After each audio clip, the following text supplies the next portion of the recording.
Kasi yung presyo naman ng gasolina sa NCR, pareho din naman presyo ng gasolina pagdating sa probinsya. So isa yung dapat pag-aralan natin, Madam Chair, na kung gawin na natin across the board because marami rin po nakarating sa ang reklamo, mga kababayan natin from different provinces na sinasabing bakit pag kami mababa, pag sa NCR, sa Luzon, mataas, kung tutusin yung mga bilihin, halos pare-pareho lang. Yung po yung sinasabi. Pero bago niya, Madam Chair, gusto ko lang makasingit. Maganda itong pinag-usapan natin na taasan po yung sweldo ng ating mga manggagawa. In fact, last June, recently, nagtaas tayo na 50 pesos and then ako po yung nagbumungkahay na tataasan natin na up to 300 pesos pa. Now, the problem here is, taas tayo ng taas sa mga sweldo ng ating mga manggagawa, which is just right. Pero wala sa implementation, Madam Chair. Meron tayong mga manggagawa na hanggang ngayon 300 pesos pa lang ang sinisweldo. Meron pa nga 280 pesos and yet 695 na tayo and meron pa rin nagsasahod ng 280 pesos. Bakit? Ngayon tataas pa natin under 300 so magiging ano tayo, almost 1,000 pesos. Tataasan na ng 50 pesos ng mga sakim ang mga manufacturing companies ng another 50 pesos. So parang naglulukohan lang tayo rito. So it's really the implementation. I've been saying this time and time again, Dole, wake up. Totoo to. Kasi Madam Chair, nag-ikot ako recently sa Kamanaba.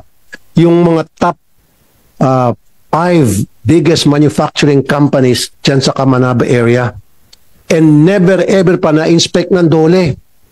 At kung meron man doon na sagasaan na na-inspect ng Dole, yung Dole nag-inspect, pumunta lang diretso sa opisina ng HR, paglabas may kasama ng envelope na makapal, hindi man lang kinausap yung mga workers. Kaya nung during the last hearing I was here, I dared Dole na ipresenta sa akin yung pangalan ng mga field inspector sa Kamanaba because hiriting ko sa budget deliberation, pagsisibakin mga yon. Kapag lumitaw na yung mga taong yon, field inspector ng Dole, na hindi ginawa ang trabaho o nagtrabaho, nag-inspect, pero pinalabas nila na binigyan ng passing grade yung in-inspect nila, so ibig sabihin may corruption. Kaya ang suggestion ko, Madam Chair, at nandito Secretary Guesma, from now on, lahat ng field inspector nyo, pagsuotin nyo ng body-worn camera. Totoo yan. Body-worn camera para magkaalaman kung talagang ginawa yung trabaho niyo o hindi. Kasi pupunta doon yung field inspector, Madam Chair, sa halip na titingnan yung work area, kung conducive ba para doon sa mga manggagawa, yung work area nila, tapos yung mga ginagawa nila, kung tama ba, kung safe ba sila, etc. Walang ganun Wala man lang interview sa mga manggagawa. Diretso agad doon sa HR. Pagdating doon sa HR, closed door. Magkikipag-usap ng 1 oras, may kape, may merienda, may lechon, I don't know. Pag uwi, meron ng daladalang envelope na pagkapal-kapal. Ganun po palagi nangyari, Madam Chair. We have to stop this kind of, I would even say, corruption na siguro. Kasi kung walang corruption, wala na magsusumbong ng mga mga manggagawa sa akin. Almost every day, diyan po sa aking action center sa Mandaluyong, pila-pila, and 75 to 80% of those people na pumipila sa akin, mga manggagawa na underpaid, mga security guard na underpaid, mga factory workers na underpaid. Nakakaawa naman sila, tataasan natin yung mga sweldo nila, and yet, hindi natin kaya ma-implement yun. So, Secretary Laguasma, I dare you, kasi kung hindi sa budget deliberation, ipapadefer ko ang budget ninyo. Promise. Mark my word, I'll walk the talk. Unless kung binago niya from now on hanggang sa nagkaroon ng budget hearing, give me a list of your people sa Kamanaba at dito sa Metro Manila, the list of those field inspectors at kung kailan sila nag-inspect at anong nangyari dun sa kanilang ginawa inspection. At kapag nakita ako na naging tamad sila o wala silang ginawa doon sa kanilang inspeksyon o dinoktor nila, I want their heads sibakin. Punyet, lintik na mga yan. Mainit ng ulo ko. Kasi Madam Chair, nag-inspect ako I went around, nakita ko kalunos-lunos yung kalagayan ng mga manggagawa. Pinagpapawisan, kulang sa safety gear, mainit, walang electric fan, walang ceiling fan, o industrial fan, walang boots. Pagkatapos, maliit ang sweldo. Walang benefits. Meron pa, iba yung trato sa mga kababaihan, iba ang trato sa mga kalalakihan. So pag babae, below minimum. Pag lalaki, nasa minimum. Tapos yung pakyawan system, dapat Secretary Lagues, pag-aralan yan. Yung pakyawan system na yan. Dahil doon sa pakyawan system, maraming nakakalamang na mga tuso ng mga may-ari ng negosyo. Sa pakyawan kasi, Madam Chair, you have to meet a certain number of, may quota ka, performance mo, a certain number of products na mabalot mo in the case of ikaw ay dun sa repacking. So, yung sinasabi ng mga gawa, they have to work at least 12 to 16 hours para ma-meet lang yung minimum wage. Kasi kung at a regular pace lang sila magtatrabaho, at 8 hours, hindi lang ma-meet yung minimum wage. Hanggang 300 lang sila. So therefore, for them to meet that minimum wage, ulitin ko, 12 to 16, even 18 hours, they have to put. Yun siguro ang pag-aralan natin. So meron ba nag-inspeksyon na dole para masiguro na huwag naman paabutin ng parang magdamagan na magtatrabaho yung manggagawa para lamang ma-meet yung minimum wage, mapakain ng maayos yung kanyang pamilya. So yun muna, Madam Chair, gusto ko sa implementation at Secretary Lagues mo, I promise you, i-defer ko ang budget ninyo.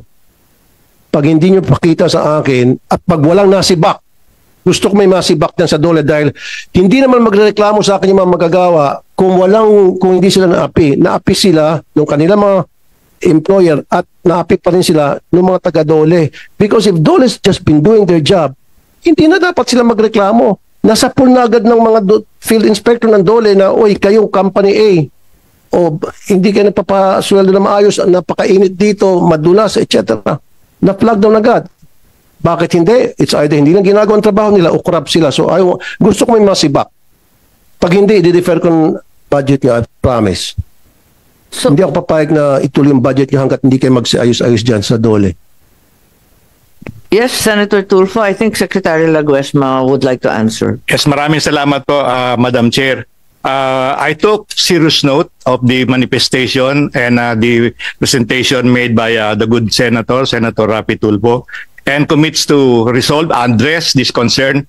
In fact, I know that in the past we have been coordinating with your office. In fact, the good Senator even appreciated the work done by sending personally a appreciation note, and we committed to coordinate with the Office of the Good Senator and provide him listing as he has requested, Madam Chair.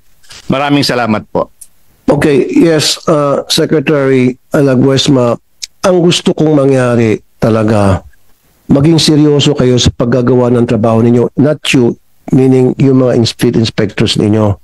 Wala tiningnan ko yung listahan ng mga companies na dapat inspeksyonin, hindi na-inspect. Kung na-inspect man, once a year lang. At kapag na-inspect, walang binibigay na performance, yung result ng performance ng inyong field inspector. And I want to get a list of each and every field inspectors, yung kanilang mga in-inspect at anong naging result ng inspection, because ibabangga ko yan. Ako mismo pupuntahan ko yung company yon. O magpapadala o mananawagan ako, ipopost ko sa Facebook ko. Ito, in-inspect ni ganitong araw, ganitong linggo. Trust me, lahat ng followers ko puro manggagawa halos. Now, pag nag-respond yung mga manggagawa na, hindi pumunta yan dito, pumunta yan dito, kaya lang tago doon sa HR. Gusto ko masibak yun. Totoo, on the spot. Kapag hindi mo sibakin yun, di-defer kong budget nyo. Okay. I think, Secretary, tumatango naman si Secretary, mukha naman sa ngayon. Madam Chair, will respond and resolve yung pong concerns na nirelate po sa atin ni Senator Rapi Tulfo. Kasi po, Madam Chair, matagal na problema to. Alam ko, maraming problema sa ating bayan na nangyari ngayon. Napakarami. Pero equally important na dapat tutukan din natin, itong every single day, may mga manggagawa tayo by the hundreds of thousands nananaapi, apektado sila directly kasama kanilang family. Yun dapat isaalang-alang natin. Kasi hindi naman gagana lahat ng company, lahat ng corporation, lahat ng factory kung hindi na sa mga gagawa eh. Kaya gumagana lahat mga yan dahil sa pawis at hirap naman magagawa. Yun lang yun eh. Thank you, Madam Chair. Maraming salamat, Senator Tulfo. Unang-una, malaking pagkakataon natin baguhin yan dahil ang alam ko, yung mga inspektor natin, unang-una ay napakakonti. Talagang kapus talaga yung inspektor natin. Kaya ngayon, na-ratify na po yung ILO na World of Work at iba't iba pang mga statute. Dapat sa budget, dagdagan natin yung inspector plus yung mas mataas na antas naman, yung mas may expertise at saka mas mataas ang sweldo kasi kung minsan kung sino-sino na lang ang inaatasan na maging inspector, tulad nga ng sinabi niyo, madaling abutan at madaling sabihan o takutin. Kaya eto nga, kailangan yung mga lampasuhol talaga at kinakailangan talaga na magkaroon ng mga inspector of a higher standard who are more adept at manufacturing, at engineering, mas alam ang chemical at iba pang health concerns. Ikalawa, ine-exempt natin yung micro and small. Talagang wala sa usapan yung micro and small ha. Talagang yung 3 million and under, 5 million and under, pwede ba? Magkaintindihan na tayo na talagang hindi kasama yan. Ano? Tapos, ikatlo, nandito si Congressman Eli San Fernando. Pare-pareho kami na sinasabi, tulad ng sinabi ni Senator Tulfo, hindi naman nai-implement. Katakot-takot ang batas, pero wala naman sa ground. Pero ngayon, maglalagay tayo ng papatawan niya ng penalty. May sanction for non-compliance. Ano? May mga imprisonment pa nga. May mga penalties na 50,000 moral damages, other damages, unpaid benefits, idodoble, etc. etc. What do you mean, Madam Chair? Ano yun? Sabi mo may penalty ng pagkakulong sa mga inspectors? Hindi. Ito muna yung mga employers. Idadagdag natin. Wala, Madam Chair. No, ilang yung batas. Bago. Okay, ito good. yung bagong mga bills na nagre-recommend na yung hindi sasang-ayon, hindi susunod. Ngayon may penalties na at nandito rin si Congressman Eli na ganun din ang final sa House. Meron din ako, Madam Chair, yung wage theft law. Hindi pa yata nare-refer, pero nakita ko kanina yung staff ninyo dinala. Eto, may penalties na. Dagdag natin yung mga government employees, kung dole man sila o DTI o kung sino man, idagdag rin natin na liable din, katulad ng corporate officers of airing companies. So, dagdag natin yan. Okay, so perhaps at this juncture, we were trying to derive data as I understand it, from DepDev. Meron na kayong data para sa cost of living, yung makatotohanan ha? Mr. Chair, Madam Chair, makasingit lamang. Secretary Laguasma, are you in favor of what I suggested earlier na mula ngayon effective immediately? Mula naman yun, kung wala kayo, ako na mismo ang popondo, bigyan ko na body worn camera lahat ng mga field inspectors ninyo para pag nag-inspect, kailangan naka-body worn camera sila. Wala po kami. Salamat po sa inyong mungkahi, kagalang-galang na senador. Wala po kaming budget na para po sa body cam. Hindi po kagaya ng mga nasa PNP. Pero kung ito po yung makakatulong, wini-welcome, open naman po kami. Nagbibigay kayo ng daan-daang milyon para sa tupad na ginagamit ng mga politiko, pero sa body worn camera na magbe-benefit yung mga workers directly, wala. Magbawas kayo dyan sa mga tupad-tupad na yan na ginagamit lamang ng ilang mga politiko nagpapa-epal. Sabi ng mga tao nagreklamo po sa akin, bakit mas mababa ang sweldo namin sa mga probinsya, samantalang yung gasolina sa amin mas mataas at mas mura dyan sa Metro Manila. At alam naman natin, yung gasolina is driving force sa economy natin. So yun dapat, it has to be put into the factor, especially UDTM, magbantay kayo. At saka isa pa, yung mga dilatang sardinas, kung ano yung presyo sa probinsya, ganun din ang presyo naman sa Metro Manila. Pag manood ka ng sini sa probinsya, pareho rin presyo dito sa Manila. Kumain ka sa SM, ganun din naman presyo ng mga pagkain doon. So dapat factor inyo yon, DTI, at kayo nagbibigay ng advice sa National Wage Board. So bilang bahagi, ASEC Ablan, hindi ba ninyo ini-input yan? Na eto nga, yung ibang regions, mas mataas pa pala sa NCR eh. Yes, Madam Chair. Our regional directors confer with their counterparts sa regional boards regarding the prices po of the basic goods and necessities po. Pero ba't ang layo-layo? Halos 700 ang Metro Manila, nasa 400 pa lamang ang BARM. Ang masakit po, Madam Chair, marami sa mga taga-probinsya dahil nalilitan sila sa kanilang sweldo, hindi kaya magbuhay ng pamilya, nagmamigrate sa Metro Manila.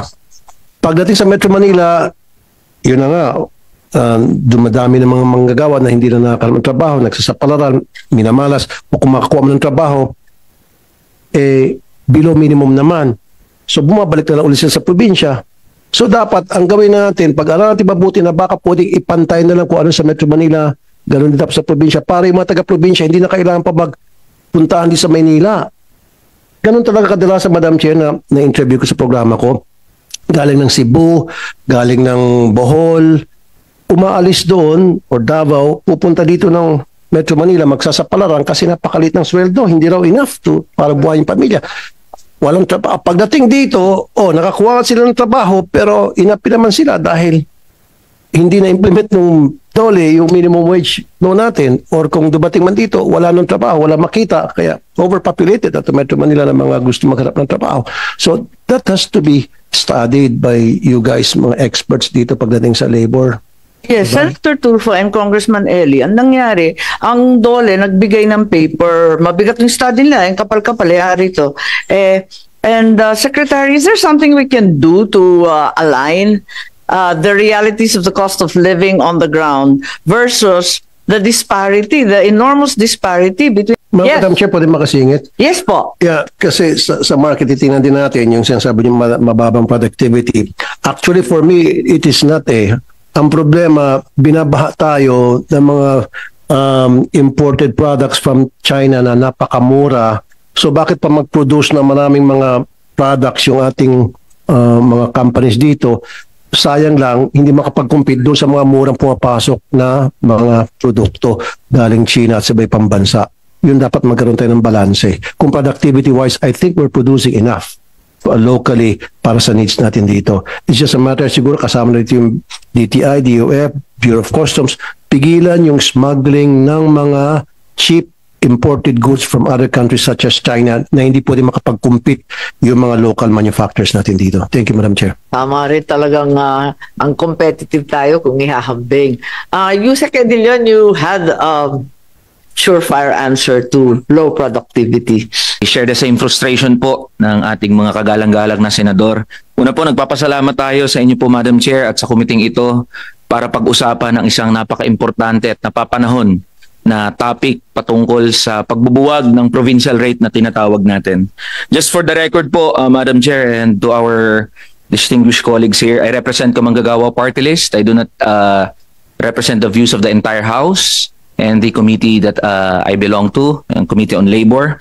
Firstly, we support Senate Bills 111 and 373, yung National Minimum Wage Bill, authored primarily by Senator Amy Marcos. And similar bills in the House have been already filed, such as House Bills 55 and 94.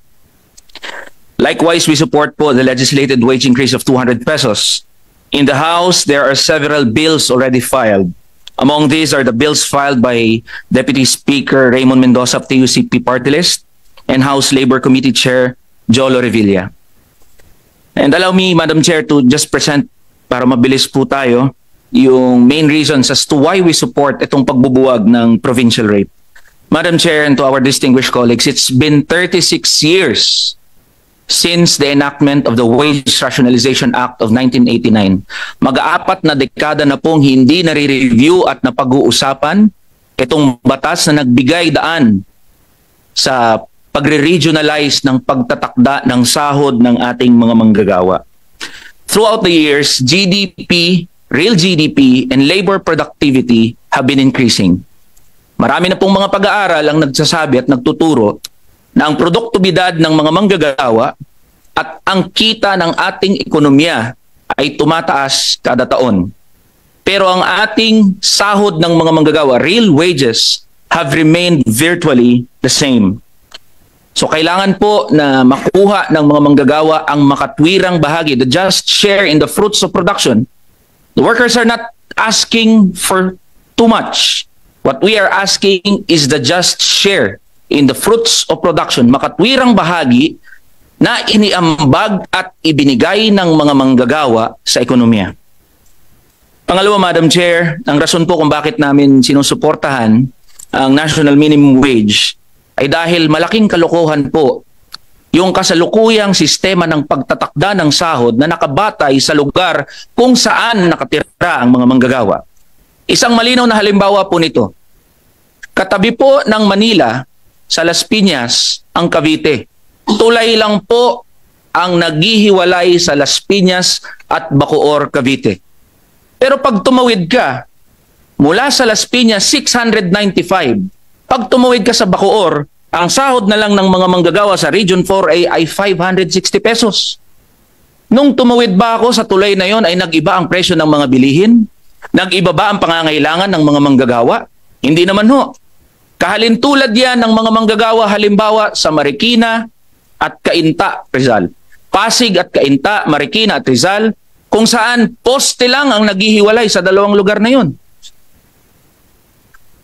Yes po, meron din ho halimbawa sa May Kawayan, Bulacan at sa Valenzuela. Isang iskinita lang ho ang pagitan, tatawid lang ho ako ng daanan, pero magpapalit ang sahod ng mga manggagawa mula 695 hanggang 500 piso na lang. Isa pong malaking kalokohan yung kasalukuyang iskema kung paano pinapatupad at tinatakda ang sahod ng mga manggagawa. Pangalawa, Madam Chair, and to our distinguished colleagues here, yung nature of work o yung kalikasan ng paggawa.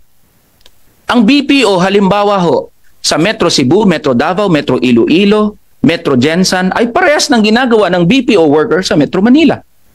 Ang construction worker sa Visayas ay parehas ng ginagawa ng construction worker sa Metro Manila.